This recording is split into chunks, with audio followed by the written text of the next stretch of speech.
पाकिस्तान के top doctors के साथ अपॉइंटमेंट बुक करें, वो भी पेशेंट फीडबैक देखते हुए। आज ही ओला डॉक ऐप डाउनलोड करें। ओला डॉक, डॉक्टर का अपॉइंटमेंट आसानी से। अस्सलाम वालेकुम, मेरा नाम डॉक्टर मोहम्मद असद इब्राहिम है। मैं 2014 से मल्टीपल हॉस्पिटल में एज अ डर्मेटोलॉजिस्ट और कॉस्मेटोलॉजिस्ट भी वर्क कर रहा हूँ।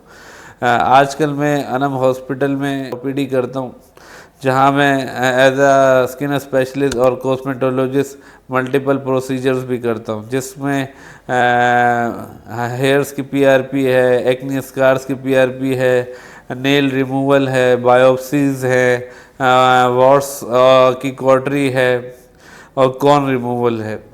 मैं आज आपकी तवज्जो जो इस मौसम में सबसे बड़ा मसला मुख्तलिफ लोगों को दरपेश होता है उसकी तरफ दिलवाना चाहता हूँ, वो है एक्ज़ीमा। एक्ज़ीमा हर उम्र के लोगों को मुतासिर करता है, बच्चों को भी, बड़ों को भी और बूढ़ों को भी। मुख्तलिफ उम्र के लोगों में इसकी मुख्तलिफ नाम हैं। जैसे बच्चों में जो ज़्यादातर ये एटोपिक एक्ज़ीमा के नाम से होता है, और जो बड़े होते हैं, फीमेल्स होती हैं या मुख्तलिफ काम करने वाले होते हैं, उनको मुख्तलिफ चीज़ों से एलर्जी हो जाती है, जहाँ ये इरिटेंट कॉन्टैक्ट डर्माटाइटिस कहलाता है। और ओल्ड एज में ये जो है एक्ज़ीमा, जो जिल्द खुश्क हो जाती है, उसमें पानी कम हो जाता है, उसमें ये स्टेटोटिक एक्ज़ीमा कहलाता है।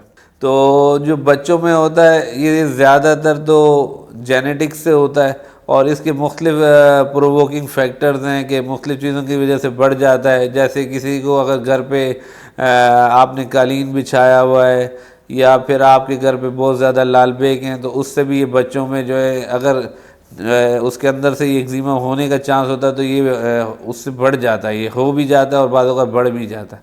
तो और अगर किसी को साबुन वग़ैरह से जो बर्तन धोने के लिए इस्तेमाल होते हैं, या कपड़े धोने की चीज़ें के लिए सरफ़ और साबुन इस्तेमाल होते हैं, उससे एलर्जी होती है, तो उसको इरिटेंट कॉन्टैक्ट डर्माटाइटिस कहते हैं। और मुख्तलिफ़ लोगों को मुख्तलिफ़, जैसे कि धुएँ से या मिट्टी से एलर्जी हो जाती है। कुछ लोगों को जो है वो कुछ खाने की वजह से जिस्म पे दप्पड़ वगैरह पड़ जाते हैं और ख़ारिश शुरू हो जाती है, तो उसको एलर्जी कॉन्टैक्ट डर्माटाइटिस कहते हैं।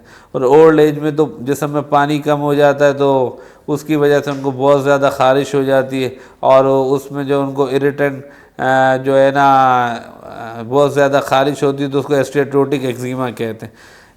मुख्तलिफ लोगों को सर्दियों के मौसम में खुश्की बहुत ज़्यादा हो जाती है, और वो इनको नाक के साइडों पे भी बहुत ज़्यादा खुश्की महसूस होती है, सर पर भी होती है, और आँखों के पलकों में भी हो जाती है। तो इसको सीबोरिक डर्माटाइटिस कहते हैं। ये भी एक्ज़ीमा की एक किस्म है। जितने भी एक्ज़ीमा हैं, इनमें ज़्यादातर जो है ना सूजिश कम करने का काम किया जाता है, कि जो इनका इलाज है वो ज़्यादातर स्टेरॉयड पर मुश्तमिल होता है। लेकिन स्टेरॉयड के कुछ साइड इफ़ेक्ट्स भी हैं, इसलिए कोशिश की जाती है कि उसे कम से कम इस्तेमाल किया जाए, और जैसे ही मरीज़ थोड़ा बेहतर हो तो उसको डाइल्यूट किया जाए मुख्तलिफ वैज़लीन से, और मुख्तलिफ जो है ऐसी चीज़ों से जैसे कि खोपरे का तेल है, ताकि वो जो है वो मरीज़ को ज़्यादा नुकसान ना पहुँचाए।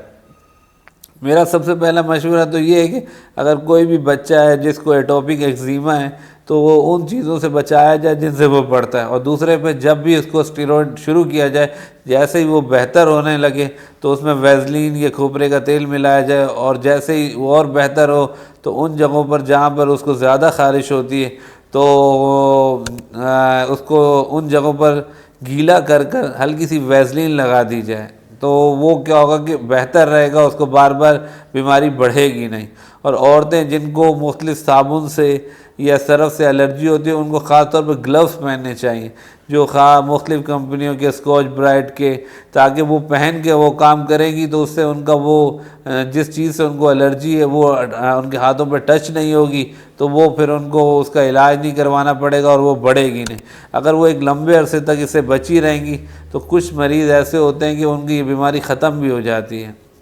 और जो ओल्ड एज के लोग हैं, जैसे ही मौसम तब्दील हो और सर्दी का मौसम आए, तो उनको चाहिए कि रोज़ जब भी जिन जगहों पे ज़्यादा इचिंग है, वह हल्की सी उन जगहों को गीला करके वैसलीन लगाएं।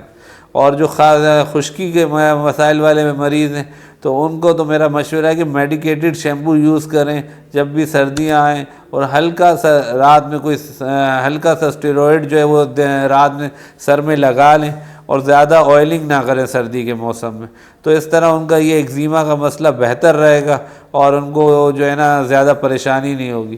اور جتنے بھی ایگزیما کے مریض ہیں جو ایٹوپک ایگزیما والے ہیں، خاص طور پر یہ گھر پر جو پرندے اور جانوروں سے ذرا فاصلہ رکھیں، اس سے یہ بڑھتا ہے۔ بہت شکریہ آپ کا۔ پاکستان کے ٹاپ ڈاکٹرز کے ساتھ اپوائنٹمنٹ بک کریں، وہ بھی پیشنٹ فیڈ بیک دیکھتے ہوئے۔